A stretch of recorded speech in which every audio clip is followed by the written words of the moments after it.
폴란드의 거장 지그문트 무어셰프스키의 아주 강렬한 범죄 3부작이 있습니다. 오늘 이 이야기를 한번 제대로 파헤쳐 보려고 하는데요. 이건 그냥 범인 잡는 이야기가 아니에요. 한 남자와 더 나아가 한 국가가 자신의 가장 어두운 과거와 어떻게 마주하는지에 대한 정말 처절한 기록입니다. 자, 주인공 테오도르 샤츠키, 이 남자를 먼저 만나봐야 합니다. 겉으로 보기엔 완벽 그 자체죠. 바르샤바의 잘 나가는 엘리트 검사에 최고급 정장을 쫙 빼입고 막강한 권력까지. 하지만 그 번지르르한 껍데기 속은 완전히 고마 터지기 직전입니다. 지독한 번아웃의 중년의 위기. 어쩌면 우리 주변에서도 볼 수 있는 또 많은 분들이 공감할 만한 모습일지도 몰라요.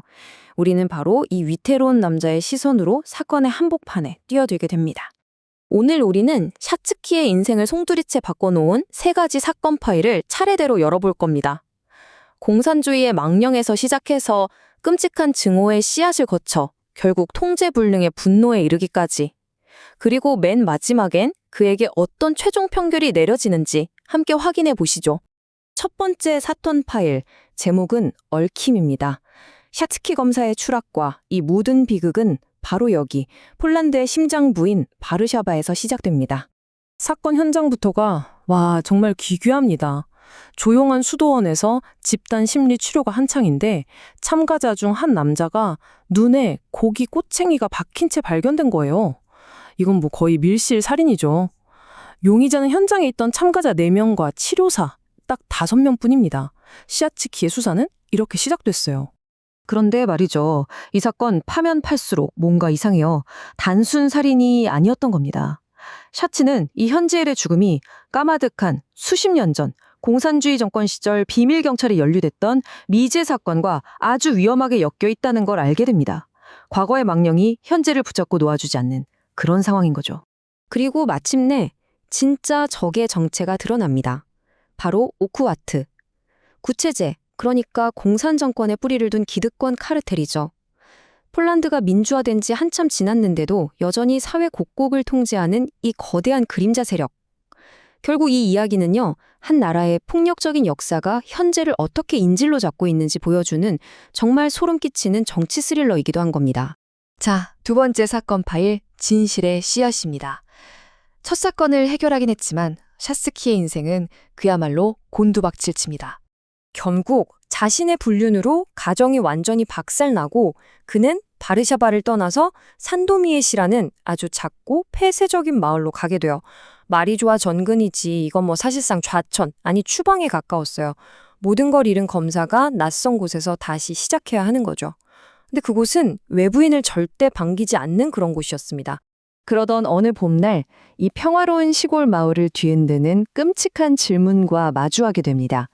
옛 유대교 회당 앞에서 온몸의 피가 완전히 뽑힌 여성의 시신이 발견된 거예요. 대체 누가, 무슨 이유로 이렇게 끔찍한 짓을 저지른 걸까요? 범행 수법에서 아주 중요한 단서가 나오는데 바로 이 개념이었습니다. 피의의 중상모략. 수백 년 동안 유럽에서 유대인들을 박해하고 학살하는 데 이용됐던 정말 끔찍하고 오래된 거짓말이죠. 그리고 이 살인사건이 끔찍한 연쇄 반응을 일으킵니다. 범인의 잔혹한 수법이 마을 깊숙이 잠자고 있던 반유대주의라는 광기를 깨워버린 거예요. 마을 전체가 집단 히스테리에 빠져들고 샤츠키는 이제 살인범 한 명과 싸우는 게 아니라 수백 년 묵은 증오, 그 자체와 싸워야 하는 절체절명의 위기에 처하게 됩니다. 자, 이제 3부작의 마지막, 가장 어둡고 강렬한 이야기, 분노입니다. 배경은 축축하고 음울한 북부 도시 올슈틴으로 옮겨갑니다. 시작부터가 정말 충격적입니다. 2차 세계대전 때 쓰던 벙커에서 백골이 발견돼요. 처음엔 다들 전쟁 때 죽은 사람 유골이겠거니 했죠. 그런데 부검 결과는 상상을 초월했습니다.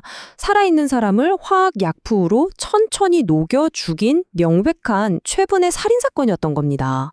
수사를 해보니 연쇄살인범의 타겟은 아주 명확했습니다. 바로 법의 심판을 피한 가정폭력 가해자들이었어요.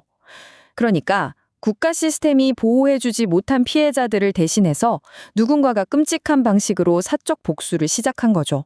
범행 과정은요, 정말이지 소름 끼치도록 체계적입니다. 먼저 법망을 빠져나간 가해자를 딱 지목하고 그를 납치해서 끔찍한 방법으로 처형해요. 이건 법이 실패한 바로 그 지점에서 자라난 아주 치밀하게 계산된 복수였던 겁니다.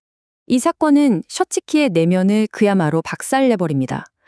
검사로서 과거를 자신이 무심코 넘겼던 사건, 자신의 안일함과 무관심, 그러니까 자신이 몸담은 시스템의 실패가 결국 또 다른 비극을 낳았을지도 모른다는 끔찍한 죄책감에 시달리게 된 거죠. 이게 더 이상 남의 일이 아니게 된 겁니다. 그리고 최악의 상황이 닥칩니다. 살인범의 위협이 그가 목숨보다 아끼는 딸에게 향하자 그나마 붙들고 있던 이성의 끈이 툭 끊어져 버려요. 원칙주의자 검사 샤츠키와 범죄자의 경계가 흐려지고 그의 내면에서도 살인범과 똑같은 거대한 분노가 터져 나와버린 겁니다. 자, 이제 마지막 평결의 시간입니다. 이 3부작 대체 우리에게 어떤 이야기를 하고 싶었던 걸까요? 이건 절대 그냥 범죄 소설이 아닙니다. 이 3부작의 핵심은 바로 이런 것들입니다. 한 중년 남자의 처절하고 씁쓸한 자기 성찰이자 법이 제 기능을 못하는 사회 시스템이 어떻게 무너져 내리는지에 대한 고발장 같은 이야기예요. 동시에 한 국가가 짊어진 역사적 트라우마, 그리고 통제되지 않은 분노가 얼마나 위험한지를 아주 생생하게 보여주고 있습니다. 그리고 이 시리즈는 이 말 그대로입니다. 한 남자가 무너지는 걸 보여주면서 그가 지키려고 맹세했던 사회 전체가 어떻게 함께 무너져 내리는지를 엮어낸 정말 대단한 걸작이라고 할 수 있죠. 샤츠키 검사의 추락은 곧 그가 발딛고 선 세상의 추락이었던 겁니다. 마지막으로 여러분께 이 질문을 한번 던져보고 싶습니다. 만약 당신을 지켜줘야 할 법과 시스템이 당신을 철저히 외면한다면 당신 안에서 들끓는 그 분노는 과연 어디로 향하게 될까요? 이 소설은 바로 그 섬뜩한 질문을 우리 모두에게 던지고 있습니다.